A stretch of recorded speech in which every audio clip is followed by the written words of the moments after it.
Saint Soldier Convent Senior Secondary School Sadoh admission open session 2026-27 play school to 12 smart learning environment and experienced faculty focus on discipline excellence and overall development. Hostel facility available. Give your child the education they deserve where learning meets success. आपका इस press वार्ता में बहुत बहुत स्वागत है।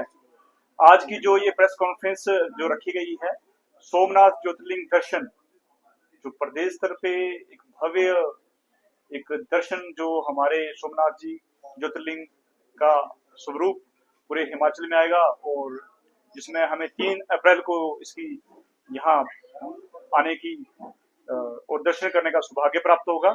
इस विषय पे हमारे राजेश जी जो इस कार्यक्रम के पूर्ण रूप से अध्यक्ष हैं, वो इसको आपके सामने समक्ष रखेंगे। राजेश जी। नमस्कार।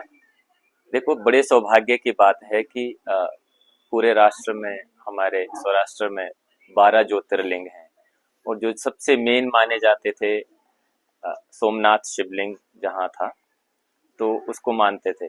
तो बहुत पहले 1000 साल पहले मोहम्मद गजनी ने वहाँ आक्रमण किए, कई आक्रमण किए, लूटपाट की और अंत में उन्होंने शिवलिंग को तोड़ा।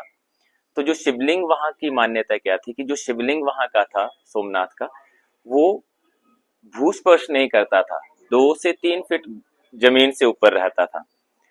तो उन्होंने उसको अंत में आखिरी बार वाले आक्रमण में उसको तोड़ा और फिर कुछ अग्निहोत्री लोग वहां पे रहते थे तो उनसे देखा नहीं गया, तो उन्होंने वो टुकड़े उठा के अपने गांव लेके चले गए और फिर उन्होंने क्या किया, धीरे धीरे उसको शिवलिंग का रूप दिया, वापस छोटा शिवलिंग का रूप दिया। तो फिर उन्होंने पीढ़ी दर पीढ़ी वैसे ही पूजा करना शुरू करी उस शिवलिंग की। और फिर 1924 में साउथ इंडिया के एक शंकराचार्य, बहुत बड़े संत रहे हैं उनके, दक्षिण भारत के, तो वहां पे गए वो, तो उन्होंने पूछा संत शंकराचार्य जी से कि बताओ हमें कि हम क्या करें। कई बार हमने प्रयास किया कि इसको स्थापित किया जाए पर नहीं कर पाए। और फिर जब शंकराचार्य जी से बात हुई तो उन्होंने बताया कि कहते देखो, अभी भी मेरा ये मानना है कि आप 100 साल तक छुपा के रखो, बताना नहीं किसी को।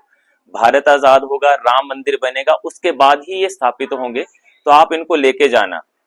तो जब पूछा उन्होंने कि कहाँ लेके जाना, कहते उसके बाद जब राम मंदिर का स्थापना होगी तो उसके बाद साउथ इंडिया लेके जाना, बेंगलोर में एक संत होंगे, शंकर के नाम से जाने जाएंगे, उनको आपने देने हैं। तो जब वो गुरुदेव के पास आए तो गुरुदेव ने इसका एक रिसर्च भी करवाया, जियोलॉजिकल रिपोर्ट आई, तो उसमें उन्होंने क्या पाया कि हैरान करने वाली तो ये बात थी कि जब वो जियोलॉजिकल रिपोर्ट आई तो उसमें ये देखा गया कि ये जो भी मटेरियल है ये इस दुनिया का है ही नहीं, इस दुनिया में ऐसा मटेरियल पाया नहीं जा सकता है ही नहीं। तो सबसे बड़ी बात तो ये हुई वहां पे। और जो उन्होंने बीच में रिसर्च किया कि कई बार क्या होता है कि या तो जो शिवलिंग होता है उसके अंत में आयरन होता है, लोहा होता है, कुछ मात्रा में है, और मैग्नेट टाइप होता है, तो एक छोर पे होता है, तो उसके बिल्कुल सेंटर में वो चीज पाई गई।